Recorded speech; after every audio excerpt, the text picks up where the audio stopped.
Tech Sounds presenta Con su permiso.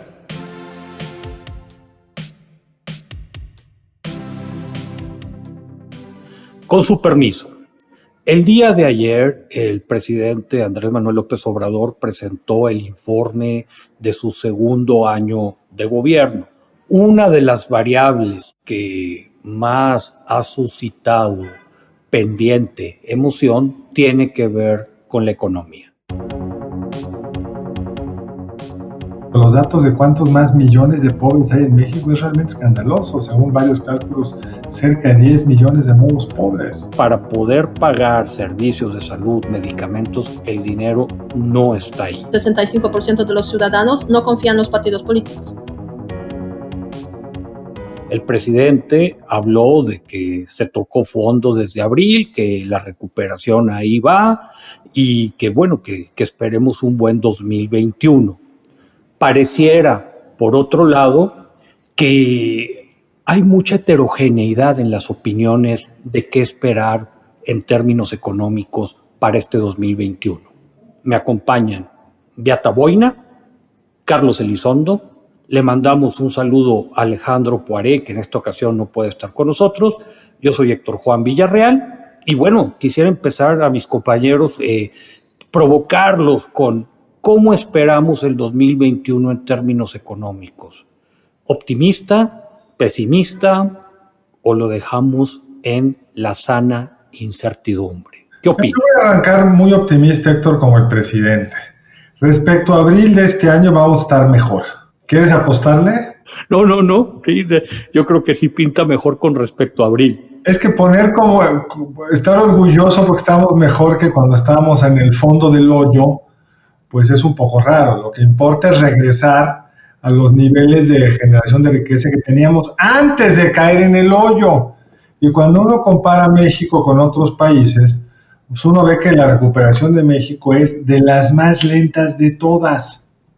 Nos sorprende porque esa ha sido la estrategia de política económica, pero incluso yo les pregunto a ustedes, ¿ya se nos olvidó o no que el primer año de gobierno tampoco se creció?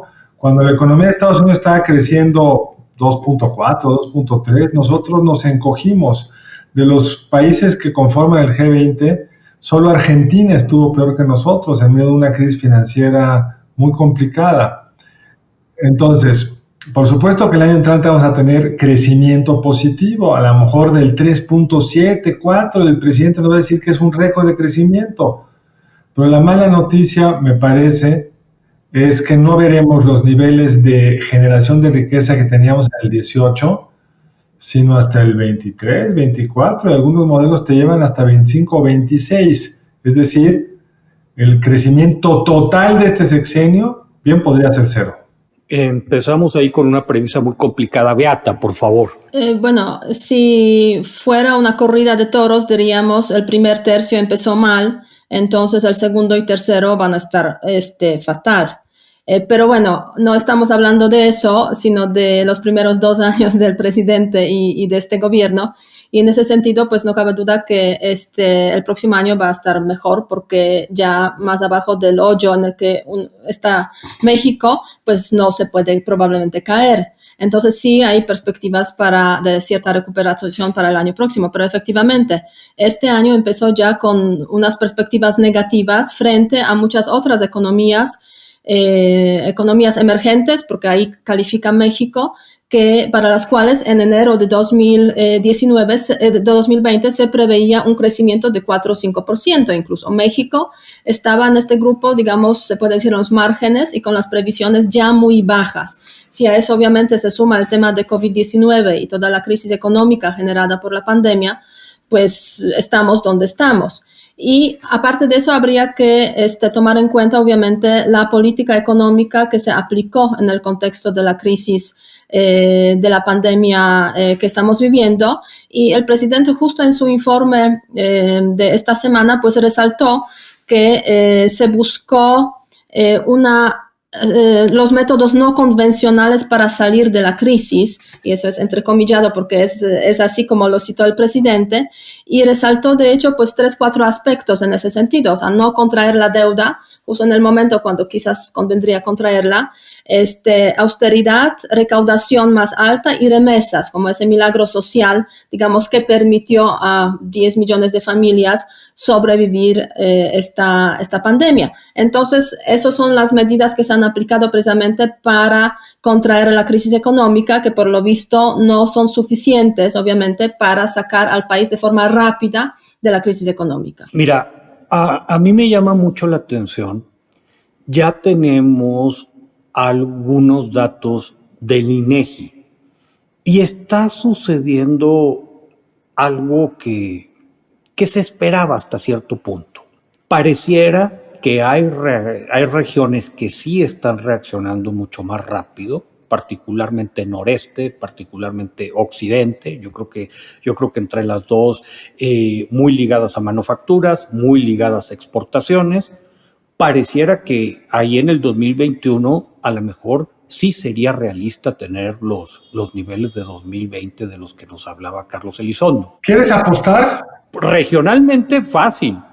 Va, o sea, de que todo va. Precísame la región. Bueno, Tamaulipas, Nuevo León y Coahuila. Entonces tú dices que el año entrante van a crecer para compensar toda la caída de este año. Yo creo que sí. Y estarán cerrando el 2021 con un nivel del PIB similar al que tenían al arranque del 2020. Justo. Bueno, si me pagas lo que me debes, te apuesto. De acuerdísimo. Sí, porque ahí traemos una apuesta pendiente. Con mucho gusto va otra botellita de vino. A lo mejor convencemos a Beata de doblarnos la apuesta. Pero, por otro lado, Carlos, Beata, sí me preocupa que en estos mismos datos que presentó el INEGI, vemos un sur mexicano en muchos problemas, incluso en el Valle de México y particularmente los sectores ligados a servicios, pues pareciera que ahí la recuperación va a tardar mucho tiempo. ¿Cuánto será mucho, Héctor? Yo creo que estos 3-4 años de los que tú estabas hablando, Carlos, y involucran a mucha gente, y yo creo que ahí, ligado a los empleos que se han perdido y a un daño patrimonial para muchas familias por cuestiones de la pandemia, pues es un panorama bien complejo. No, y en ese sentido yo creo que tú estás mencionando, Héctor, pues hay regiones que pueden despegar de una forma mucho más rápida que otras regiones, no cabe ninguna duda. Por otra parte, pues el tema del sector de servicios, y en ese sentido yo creo que hay que resaltar sobre todo el asunto del turismo, ¿no? Que es el sector, me da la sensación, quizás más afectado precisamente, más restaurantero, que está de alguna forma también vinculado, pero no necesariamente en todas las regiones. Entonces, turismo, todo el tema de la gastronomía son dos sectores donde la caída del empleo es gravísima, o sea, han desaparecido pues cientos decenas, centenares, miles de empresas.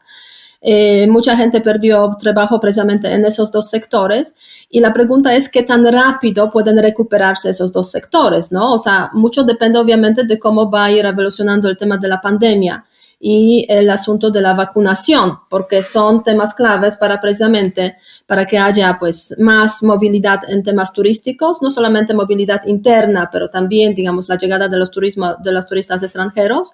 Y por otra parte, el sector restaurantero, que está obviamente muy sacrificado, porque pues puede aceptar un aforo de máximo 30% de las personas, o sea, va aumentando, va disminuyendo, se hacen ciertos cierres, ciertas aperturas, pero hasta que no haya claridad sobre, digamos, el tema de la vacunación, y ojalá tengamos éxito en ese sentido, no solamente en México, en muchos otros países, pues la verdad es que no va a haber perspectivas alentadoras para esos dos sectores. Yo creo, Héctor, y por eso te aposté, que aunque entiendo la lógica de tu apuesta, porque son 3 estados fuertemente manufactureros, me preocupa muchísimo lo que dice Beata, que el sector servicios, que aún en Nuevo León, Tamaulipas y Coahuila debe de ser, que te gusta, el 50 y tantos % del PIB o más, se va a ver muy afectado o seguirá estando muy afectado, porque creo que nuestra capacidad de respuesta frente a la pandemia es muy limitada. Hay mucho optimismo respecto a las vacunas, pero en México, ayer el subsecretario López-Gatell prometió que íbamos a ver ya la semana entrante el plan de vacunación. Me da miedo, me preocupa, me entristece que por lo que hemos visto de la capacidad de repartir las vacunas que tradicionalmente repartían, por lo que hemos visto que están haciendo otros países de avanzar en la construcción de ciertos centros de acopio para poder manejar vacunas que requieren estar a niveles muy, muy fríos, que no hemos visto nada parecido en el país. Me temo que va a entrar tarde y desordenada la vacuna y que este invierno va a ser terrorífico en términos de casos, de muertos, y que entonces va a haber la necesidad de regresar al semáforo rojo, que ya deberíamos estar en la Ciudad de México de acuerdo a los propios indicadores como semáforo rojo, pero lo han vuelto un naranja intenso medio tramposo, y eso creo que nos va a quitar mucho vuelo al arranque del año entrante.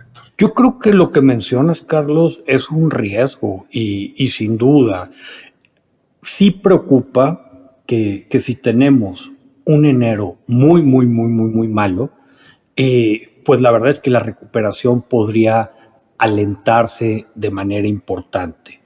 Y fíjate que traemos un talón de Aquiles que se reconoce, pero al mismo tiempo como que queremos voltear hacia otro lado, que tiene que ver con el sector salud.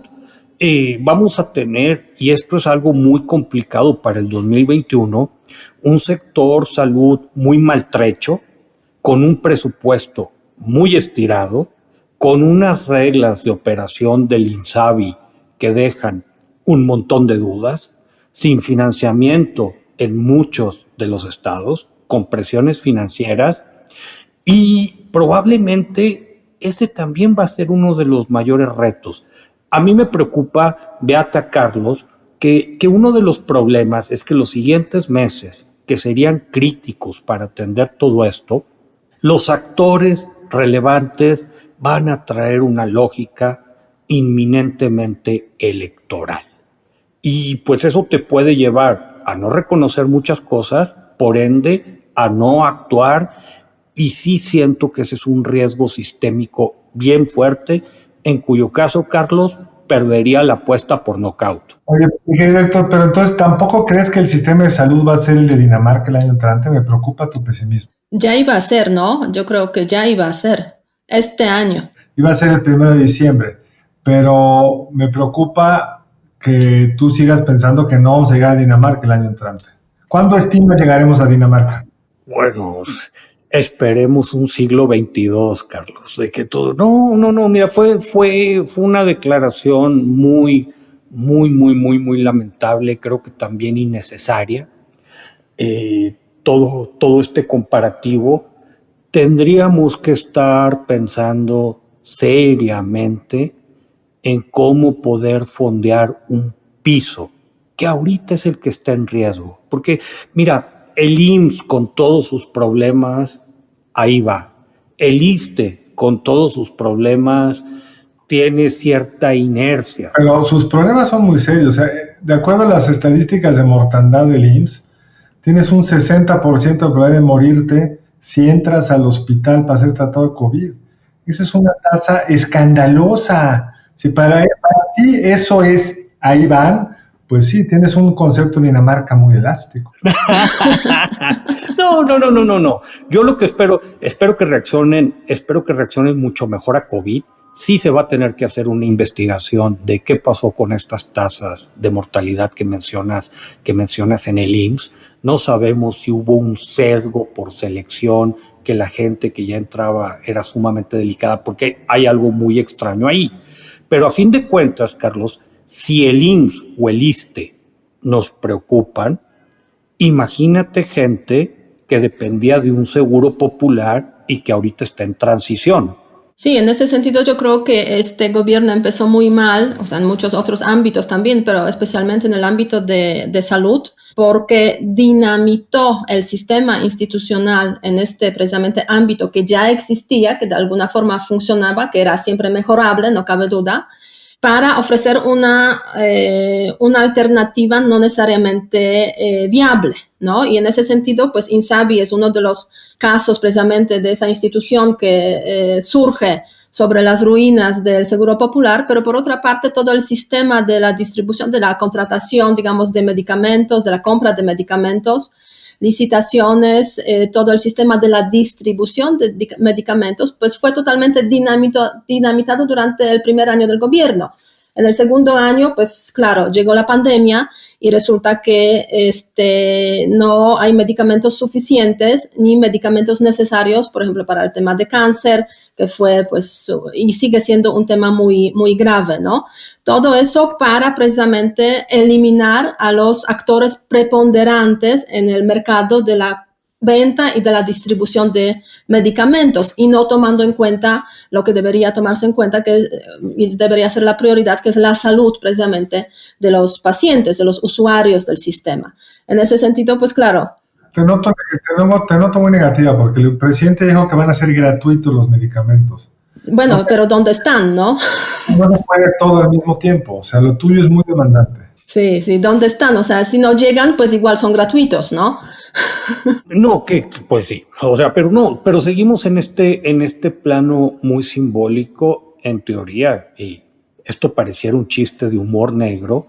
En teoría, ayer 1 de diciembre empezaba los servicios gratuitos para toda la gente que no estuviera asegurado en los otros sistemas.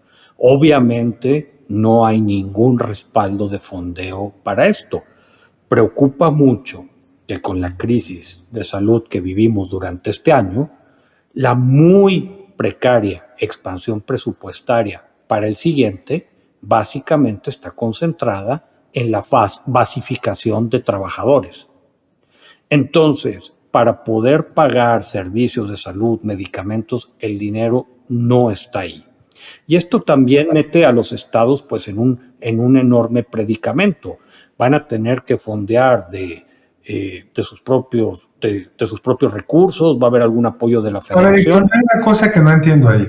¿Por qué los estados, es un problema de los estados, si el grueso de las entidades aceptaron darle al gobierno estos servicios de salud que entran del Seguro Popular? ¿No es ya un problema exclusivamente del gobierno federal, que centralizó casi todos los sistemas de salud de casi todas las entidades?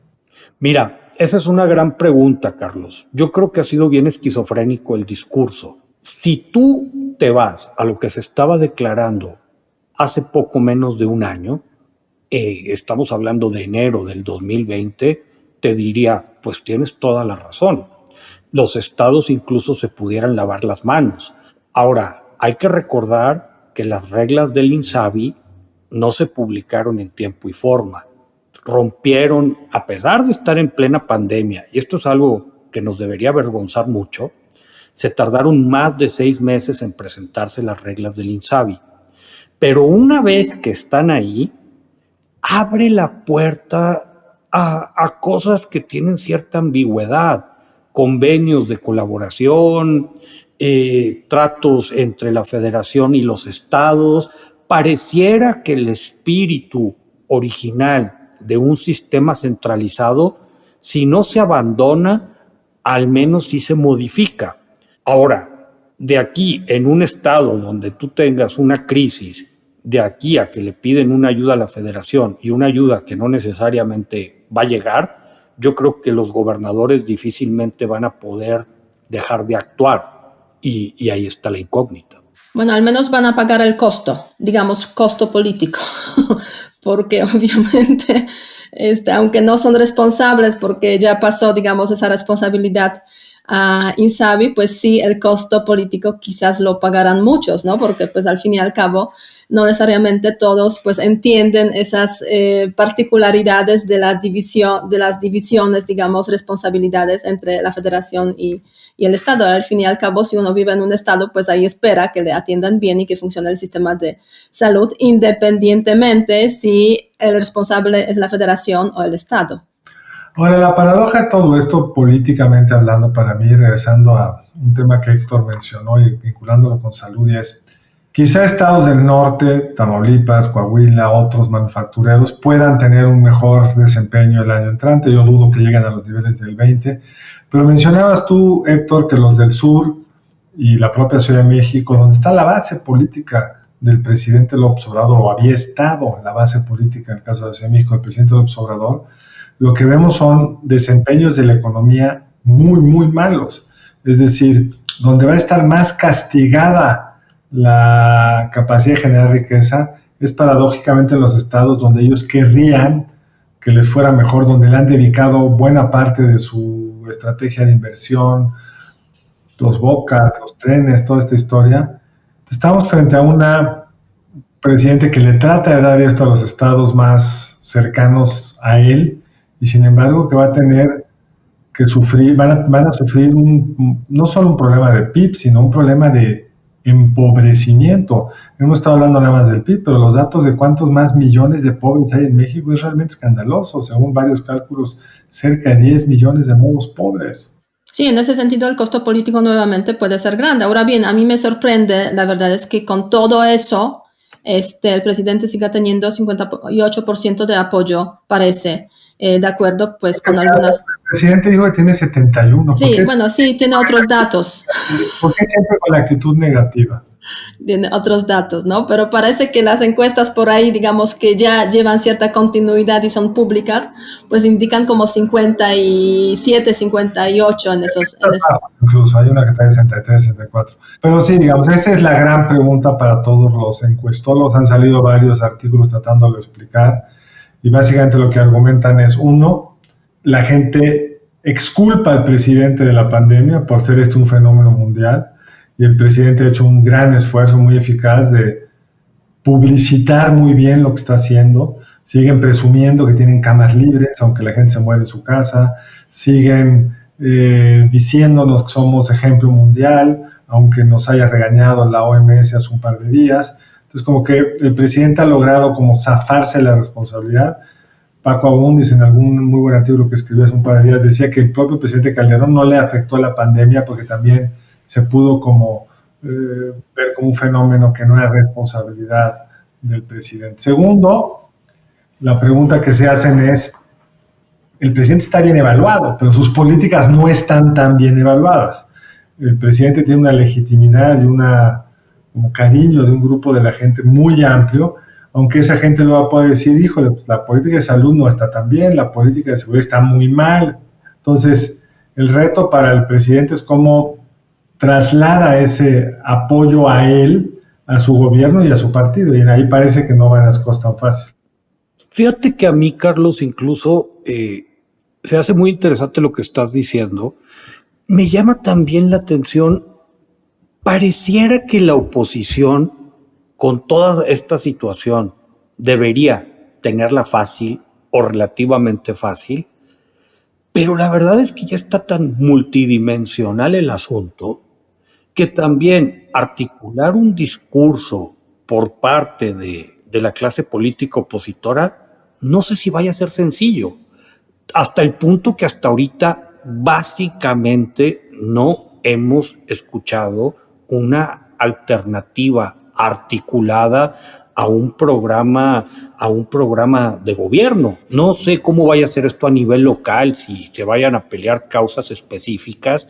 Más aún, ligado a lo que tú estabas diciendo, ¿qué va a ocurrir con estados que han sido muy golpeados económica y sanitariamente y donde tengan elecciones para gobernador? Creo que esto va a ser muy interesante.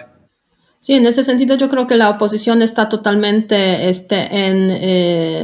en una situación extremadamente difícil, porque básicamente he revisado justamente pues cuál es la opinión sobre los partidos políticos, sobre los 8 partidos políticos que están en principio, digamos, para las elecciones en 2021, y resulta que Morena tiene 30% de buenas opiniones y es el partido que mejor, o sea, se puede decir mejor evaluado por los que participaron en las encuestas de opinión, mientras que los partidos, digamos, que ya conocemos como PAN, PRI, tienen PAN en ese sentido 15% de evaluación buena, PRI 5%, los demás no más de 2%, siendo, por ejemplo, en caso de PRI 72% que tiene una evaluación mala de este partido. En ese sentido, obviamente, no es tan fácil para esos partidos de oposición, pues, generar un discurso que cuaje, que tenga resonancia, que tenga respuesta entre los ciudadanos. Y el año 2021, pues obviamente, conforme más nos acerquemos a las elecciones, pues va a haber mayor,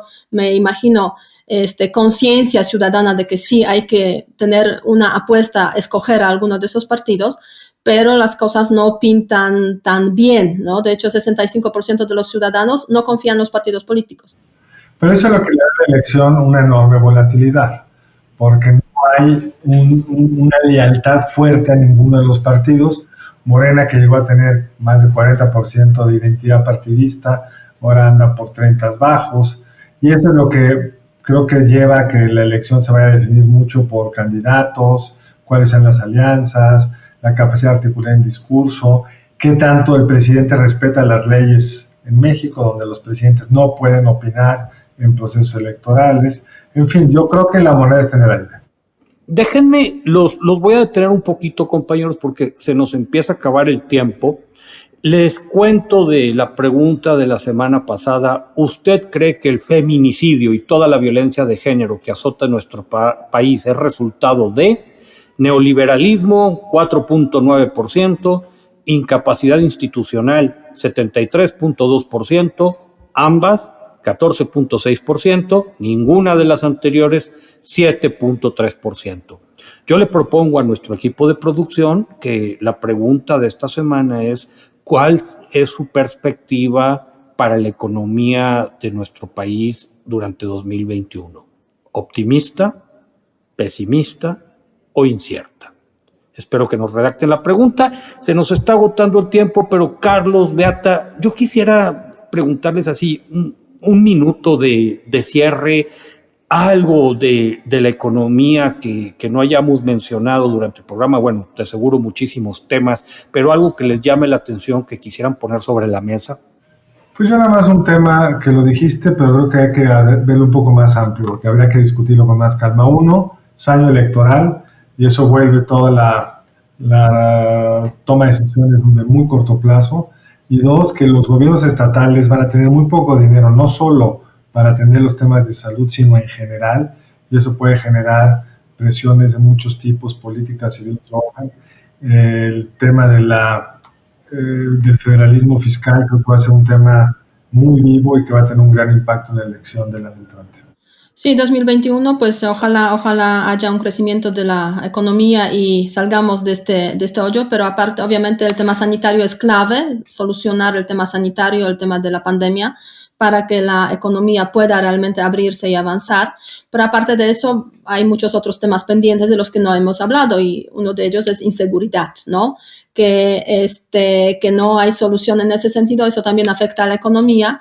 Y por otra parte, pues la política hacia las inversiones extranjeras, que en el contexto de este gobierno se ve muy errática y más bien ha contribuido a desalentar que atraer las inversiones en diferentes ámbitos. Y 2021 pues va a ser muy importante para ver cómo evoluciona esa situación. Creo que pasando el problema sanitario, que esperemos sea el caso, muchos subtemas económicos se van a tener que discutir de manera explícita. Probablemente esto vaya a suceder después de las elecciones. Con su permiso, les agradecemos enormemente el habernos acompañado. Seguimos pendientes. Si quieres conocer más sobre el comercio y los negocios, te invitamos a escuchar Territorio Negocios, el podcast en el que hablamos sobre las nuevas tendencias de innovación, emprendimiento, finanzas y liderazgo en México y en el mundo. Escúchalo en Spotify, Apple Podcast y Google Podcast. Muchas gracias al equipo del Tecnológico de Monterrey y de Tech Sounds. Productor ejecutivo de Tech Sounds, Miguel Mejía. Productora de Con su permiso, Alejandra Molina, y postproducción, Max Pérez. Les invitamos a escuchar el siguiente episodio de Con su permiso y el resto de programas de Tech Sounds en los canales de su preferencia.